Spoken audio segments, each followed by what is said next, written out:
This is a Ferrari. And it's not just any Ferrari, it's the famous antithesis to Steve McQueen's 917 Porsche, the Ferrari 512M, and one of the greatest works prancing horses of all time. It's the last Ferrari to lead Le Mans before they return to win 50 years later in 2023. We're going to test it and then race it at the Silverstone Classic. I absolutely can't wait.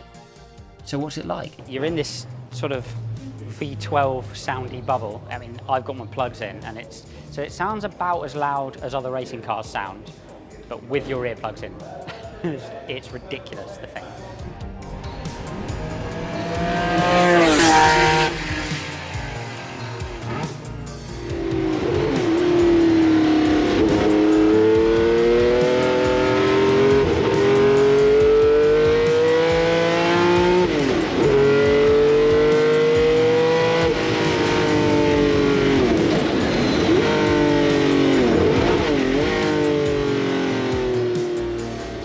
You're in this bubble, and it's like you're moving.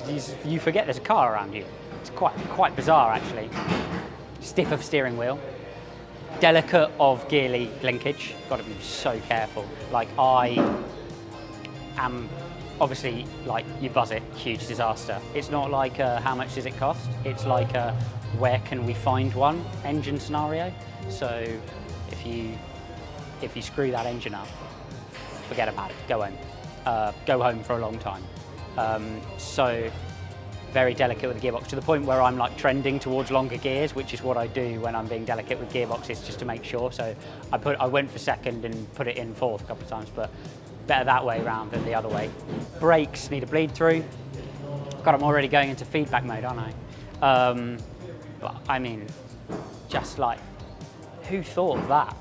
Like, this is just the amount of sound. Who didn't look at that and go, the amount of sound coming out of this car is inefficient? I'm really glad they didn't. Did it feel as fast as you thought it would? Yeah, it did. It's about the same. It's about the same as a T70, but it's just much more sort of, it's just more Italian about it. You know, it's, there's a lot of drama to it. You get this wave, because it pulls, because it's a big V12, pulls from low.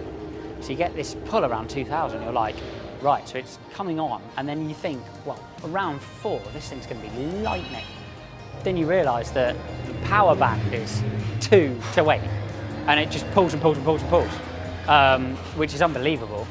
So it's a very easy car to drive from that perspective, but I mean, to be in a car like that is just... So we're going to race this car at the Silverstone Classic. This will be the only test day I get. Gary drove the car before. It had a very nasty accident a while back, and then Pearson's rebuilt it. So we will be racing in the sports cars race at the Silverstone Classic in this car and trying to win the race in it.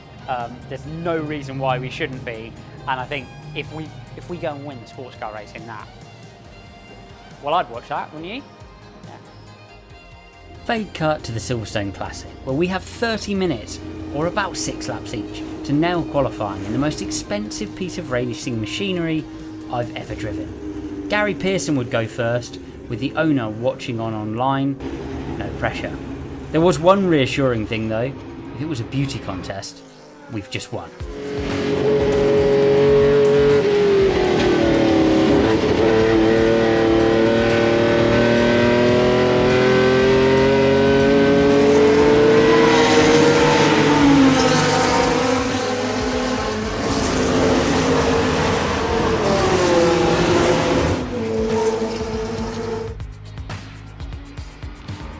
Start from pole in the Masters Historic Sports Cars, which is a race into the dusk at 6 p.m. here on Saturday of the Silverstone Classic.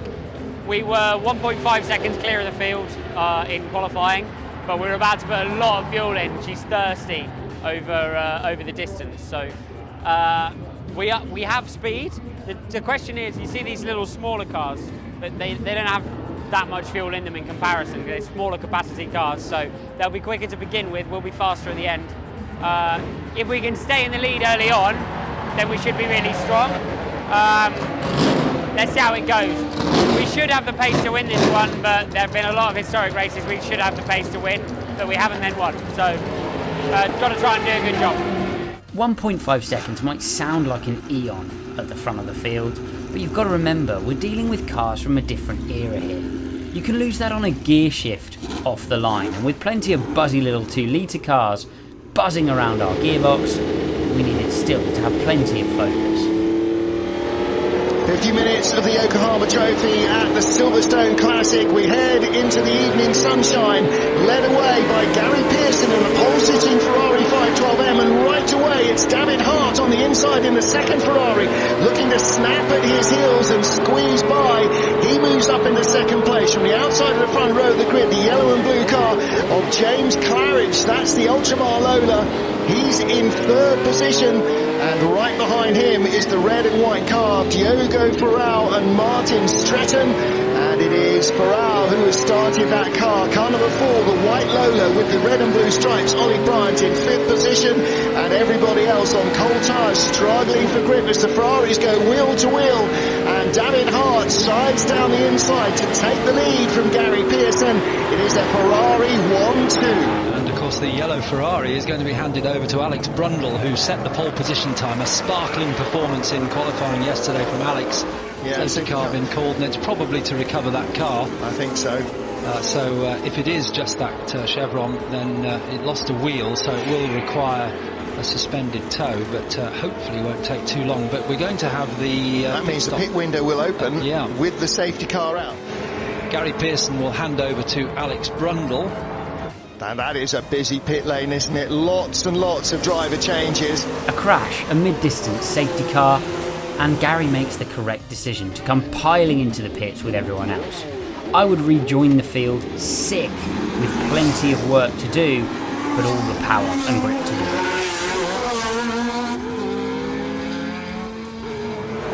Safety car is in. We go back to green flag racing. The little 2-litre Chevron B8 to Callum Lockie tried to get a real run away, but in the end, horsepower count. Brundle with the bit between his teeth.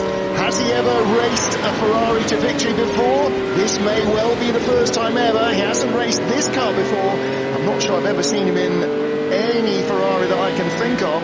So Alex Brundle all over the back of Ollie Bryant, and this is our race lead. The Brundle-Pearson car, 2 minutes 4.288 on the last lap. Brundle, the fastest man, the fastest lap in the race, and now he goes through on the inside of Ollie Bryant. Alex Brundle takes the lead into Cops Corner. In the sunlight, the yellow paint on the Ferrari gleams. The Yokohama Trophy goes to car number 23, started by Gary Pearson, finished by Alex Brundle. A flamboyant slide across the line. Victory for the Ferrari. Hey! Good drive, mate. It a bit, didn't it? Oh mate, did it ever? It's got too much front brake bar. I kept on plucking fronts everywhere. Yeah, because I thought it was just because we taped all the dots up at the front, so I pulled all the tape off at the start. No, the final frontier of the long brake pedals, your double front lock, and then get into understeer, but it was very good. Very, very good. And our winners of the Yokohama Trophy, it's Gary Pearson and Alex Brundle. Well done, good work. Okay. Congratulations, Jen. Well done. He would. Alex, how was that for you? Oh, it was great. That Ferrari 512 is an unbelievable machine, but they kept us honest out there. I just kept on looking in the mirrors and seeing an Ollie Bryant shaped car, and I wish he'd leave me alone. But we had a fantastic race, and it's just a privilege to drive such a machine, to be honest. And Gary, you were first up. I mean, you set the bar and then Alex finished it off for you, but how was your laps? Oh, I loved it. Just honestly, watching after the stops, being able to watch it on the TV. These are the coolest cars, and I think when we get a good bunch of these big sort of cars racing, there's nothing like it. It's the best historic racing in the world.